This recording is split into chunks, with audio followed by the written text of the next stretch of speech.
Well, I wasn't exactly planning on making this video, but when you live my life, car problems are just more content. So today, well not today, but a few days ago, the 4Runner here blew a power steering line.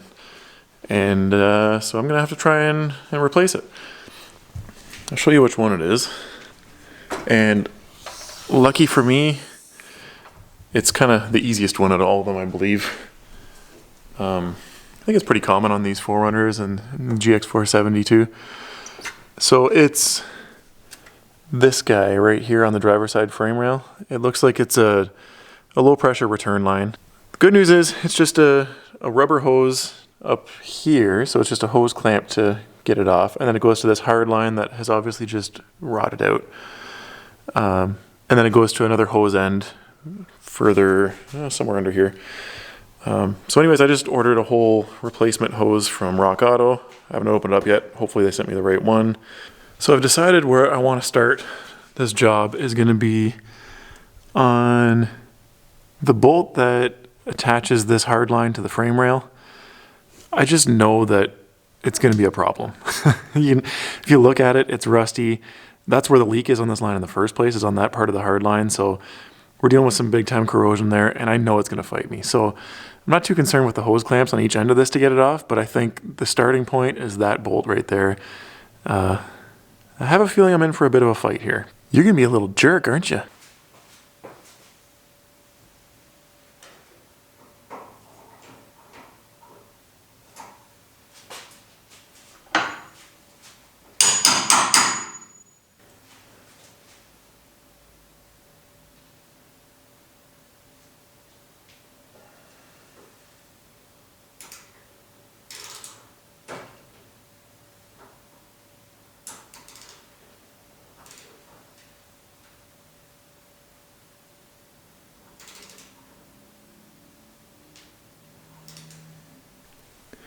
So I used one of these guys right here, like an easy out, and I was able to break it loose with that. So now I'm going to switch over to a regular socket.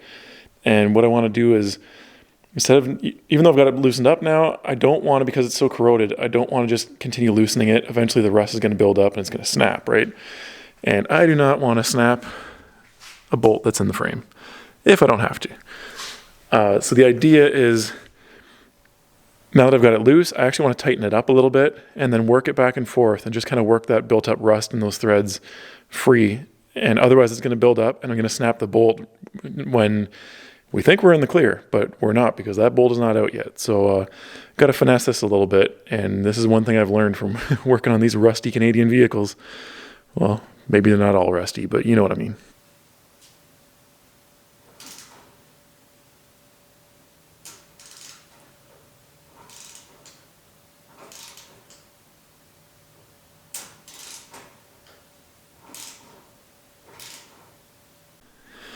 Okay, progress report. I got that bolt out. As you can see, it's out, and we didn't break it off. We didn't strip the head. You can see the crazy extension line that I had built there. Again, I'm still getting settled into this garage. I don't have a big long extension yet, so maybe not ideal, but it did the trick, and the bolt is out. This is the bolt, the bracket that I just removed. So this runs along. There's going to be another bolt somewhere in behind this front bumper. So I'm not sure if I'm going to have to remove the bumper or not. I'm kind of hoping not. I'd love to be able to just reach underneath and get at it from under there, but we're about to find out. All right, so looks like I found the other bracket here, or the other bolt that we need to loosen off.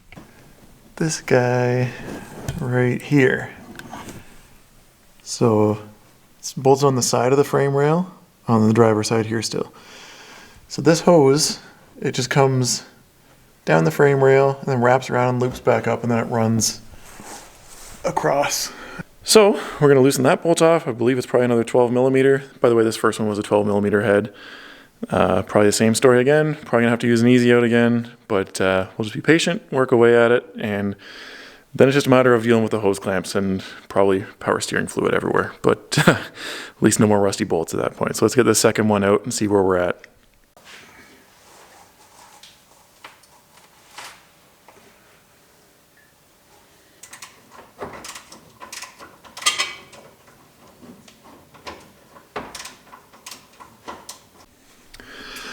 So the lower disconnect on this hose is going to be right here. That's this little hose clamp here. And that's where I'm going to disconnect the one end. And I'm going to do that first because I'm going to put my pan underneath there to hopefully catch any fluid that comes out of this line. And then the other disconnect will be further up the frame rail there. But I'm going to start with this one and hopefully not make too much of a mess.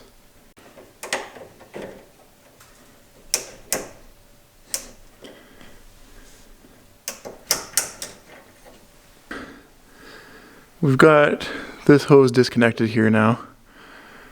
I'm just letting it kind of drain down into the pan.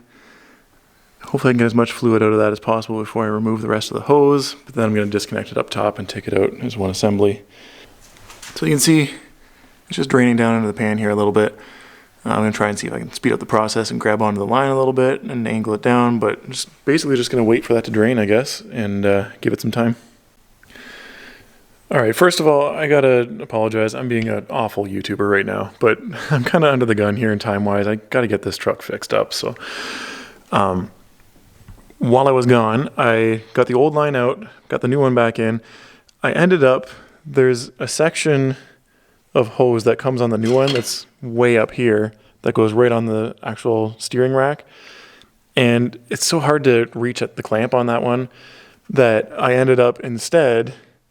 I just made the connection here where it was easier to get at, and I reused that section of the rubber hose instead of using the brand new stuff. So this section here, I didn't end up using this.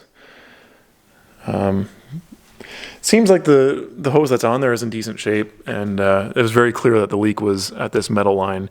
It broke wide open, so there's no question about where the leak was. I gotta say, to be honest, it was a bit of a pain to run that new line and like fish it through. It's easier to get the old one out than it is to get the new one in, obviously, but I kind of lucked out. My dad stopped by at just the right time, so it was kind of a two-man job. Him looking at the top, me looking at the bottom, we were able to get it routed through there along the frame rail. So I'm going to connect that hose, and then once that's connected, I'll worry about bolting those two brackets back on. And then I'll leave... I'm not sure if I'm going to bleed the system from this open end or if I'm going to do it from the reservoir like most people do. I'll have to decide what I'm going to do about that.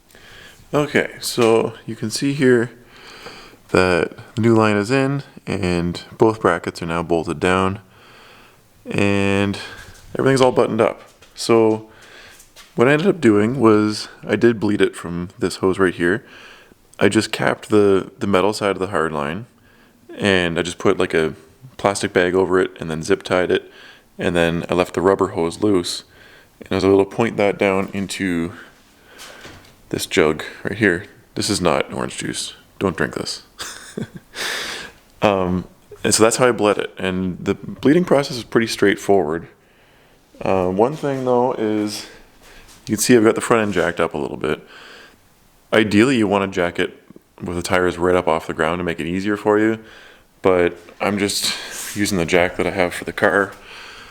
It just doesn't go high enough for the trucks, so I really need to get a bigger jack for working on the trucks, but I was able to jack it up enough to get the pressure off the front tires, make it a little bit easier to turn the steering wheel, because the bleeding process, you want to do the first initial, or I guess the majority of it, with the engine turned off, right? So that means manual steering, that means dry steering 285s on the ground with a V8 4runner.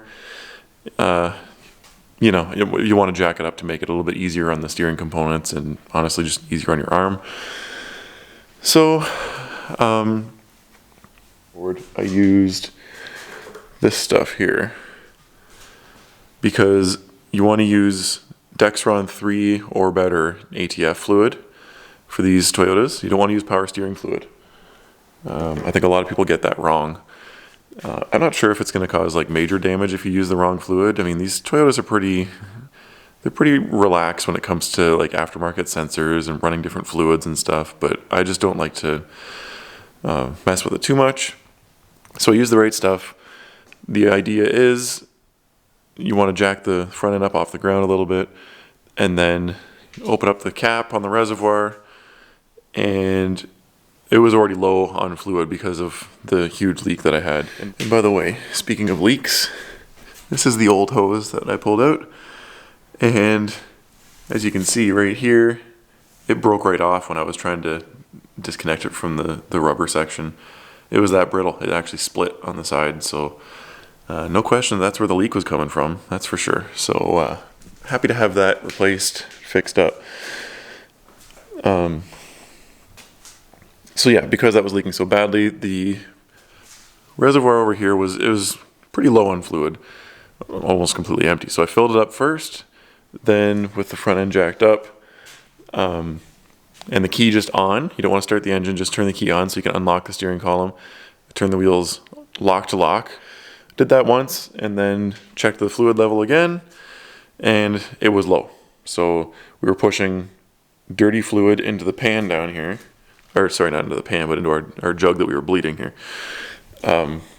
Pushing the dirty fluid out, we could see it coming out, and so we knew we were on the right track. Filled the fluid and the reservoir back up again with new stuff, did the same thing again, and just repeated the process until we saw clean red fluid coming out of this hose into my delicious juice bottle. So once we were done with the manual bleeding, it was time to throw the cap on, seal up that hose, and then now it's ready to start the engine and pressurize the system, because we have to bleed out the air that we still introduced from having this disconnected here, which was just a small amount, but still it would have put some air in the system. So once that was all buttoned up, it was time to start the engine up. And after the first pass of going lock to lock again, but this time with the engine running, the power steering was making a bit of a whining noise, and that's okay, just because obviously there's still a little bit of air in the system. So I did it that first time, checked the fluid again. Fluid was a little bit low, so I topped it back up one last time, and then I cycled it one last time, lock to lock, and the steering was quiet and smooth. So I believe that means that we're in the clear and our system is bled properly. So I just want to show you one last shot. This is the part number of the hose that I replaced this with, if you're looking to do the same on your 4Runner. Much cheaper than getting it from the dealership. I got this on Rock Auto. I believe the hose was like $28, and of course Rock Auto style, the shipping was another $26, but still it was a bargain compared to buying a brand new one from the dealership.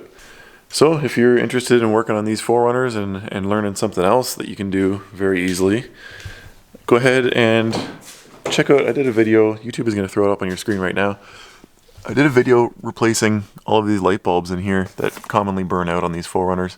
So go ahead and check that out now if you want to keep on binging my content. If not, thanks for watching. You have yourself a great day. See ya.